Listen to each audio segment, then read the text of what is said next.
not be here unless Rick Pitchford was here. There'd be no reason for me to exist, because without him, we would be torn apart and ruined.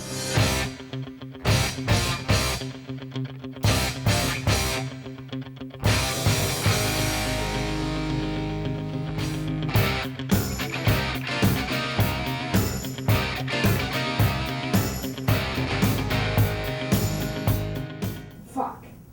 Rick! When you hear the name Rick Pitchford, what is the first thing that pops into your mind? Divinity. Knowledge. Patient.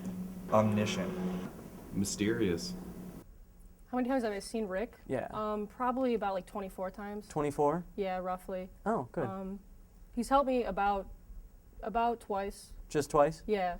So then I can assume that you're new to the DV Comm Center? No, I just don't want to bother him, you know? Oh, yeah, I he's important. understand. He's got a lot of things to do. That's a difficult question. I mean, I don't think there's ever been a moment in my time since I've met him that he hasn't been helping me. Like, whether he's conscious of it or not, his presence is always there with me. It was earlier this week. We went into our classroom to watch the rest of Godfather for my screenwriting class. And of course, the projector wasn't working, and neither was the computer. That's why they have Rick. Exactly. So there was nothing turning on. Nothing was happening anywhere. Professor calls Rick, comes in, about 2 seconds of looking at the computer, and he touches it, and everything works again. I know when I first started in the program, it was a lot of running to his office for help. And then I think it was there was a change when I took his media electronics class and then went into the advanced editing, when like it started being like, oh, I'm starting to know a lot more about this and I can start helping other people. But Yeah.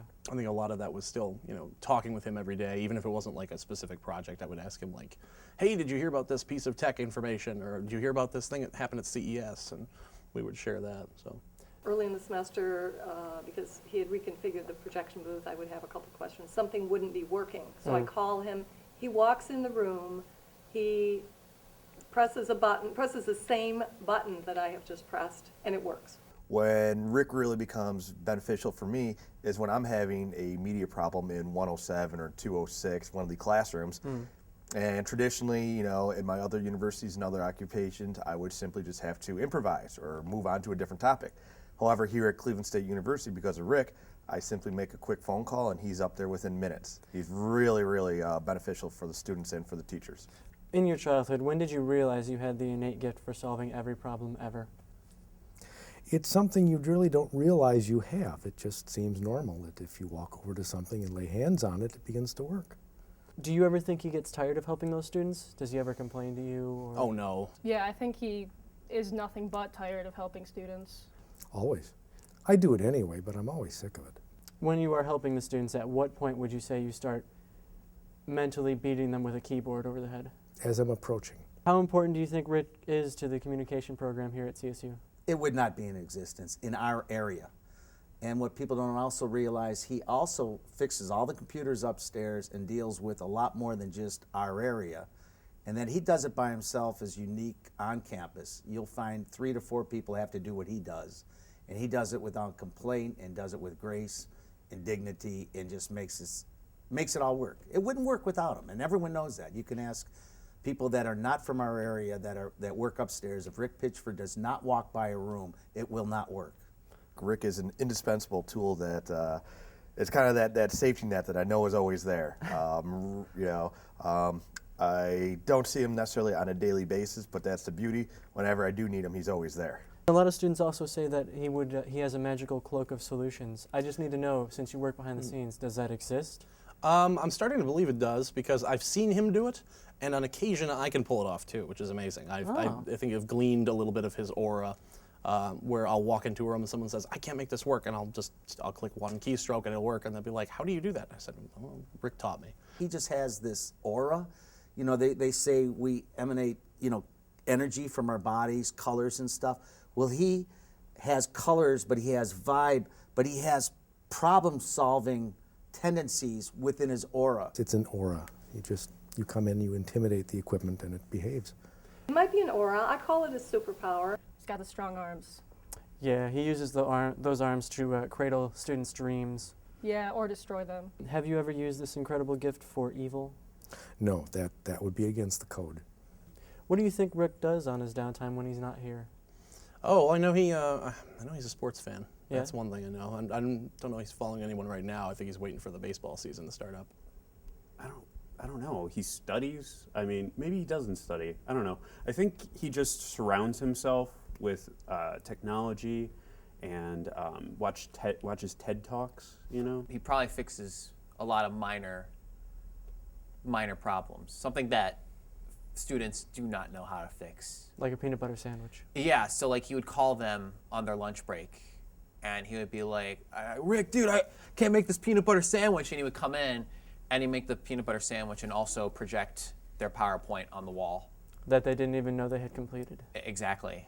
It sounds like you have an idea of who Rick is as a person, but not really his background. Were you aware that he had a troubled past as an Olympic snowboarder?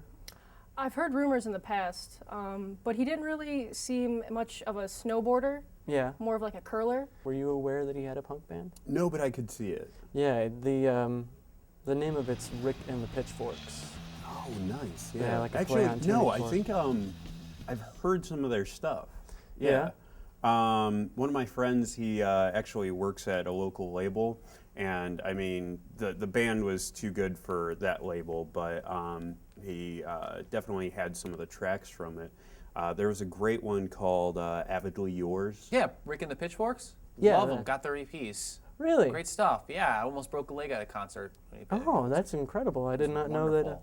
Out of all the students, you're the first one who's been to a concert or know Really? about it. Wow. He's really underground, and I'm all about the underground stuff. I like to like things before they actually happen. What do you do when you leave the DVCOM Center? Well, the snowboarding, I'm getting too old for that. Okay. And the punk band, I've also left that behind. I don't do a great deal when I'm not here. I rest. Takes all my effort when I'm here. Okay. Drink Well, beer. That's very good. Yes. From Wisconsin, you know, you have to drink beer. Do you ever feel Rick has taught the students more than you were expecting to teach in a course? Oh, absolutely, because they're going to ask me certain questions that they're going to challenge me on what my knowledge is, and they know my limitations based on my frustrations. When they ask something, I'm like, I'll get back to you later. That means they know I'm going to talk to Rick Pitchford and get the answer and talk to them later. And they're now smart enough just to go to the source if they need to know something that I don't know. I have a sheet of paper, and it says WWRPD, which it stands for What Would Rick Pitchford Do? And whenever I'm working on anything, I just if I'm feeling a moment of struggle or turmoil, I pull that out, look at it, and it makes me feel a sense of understanding. I connect with the technology. Well, I think he knows that I appreciate learning the nitty gritty, the detailed, the tougher stuff, the behind the scenes. I want to know how to make this stuff work because he knows I want to be an editor, and as an editor, I'm gonna have to know how to do some computer engineering. I'm gonna have to know how to troubleshoot equipment, look for problems. So that's why I wanted to work at DVCOM. Would you be so bold as to describe Rick as the Batman of the communication building? You know, it's kind of like, instead of a bat signal, we do a quick 4-digit phone call, and within minutes he's there. So I could definitely see that analogy. I think framing Rick as like a Batman is actually highly appropriate because Batman is A genius. is a human being Yeah. who uses technologies to enhance his abilities. A lot of students have said or made analogies that you are the Robin to his Batman or the Watson to his Holmes. Would you agree with that? Well, we are mysterious figures, and people do not know how we exist outside of school together, and we solve many crimes on campus. Do you have any plans for retirement, or do you find a singularity future just to be embedded into this technology? I go back and forth. There are some days where I believe I will do this until I die. They'll find me in my office. And there are some days I'd like to just drop the keys off and head out the door again. So it varies. When this poor guy has to go and restripe all the equipment and put new software on and new hardware, and goes through all that, and he's on a time frame to do it, I've actually seen him a little crabby. Now, nobody has really seen that. But what that does is that tells me he actually has a human side to him besides the supernatural, that he actually can get overwhelmed by the many processes that the Avid system has put him through. And it's nice to see him, you know, turn into a human being every now and then, because he just like flies around the place. Do you think if Rick were to ever hang up his magical cloak of solutions, would the DV Comm Center or the communications building as a whole be able to function properly? No. No? He is very indispensable. He's a very important part of this. It would be very difficult to replace him. His role here is absolutely instrumental to the entire School of Communication.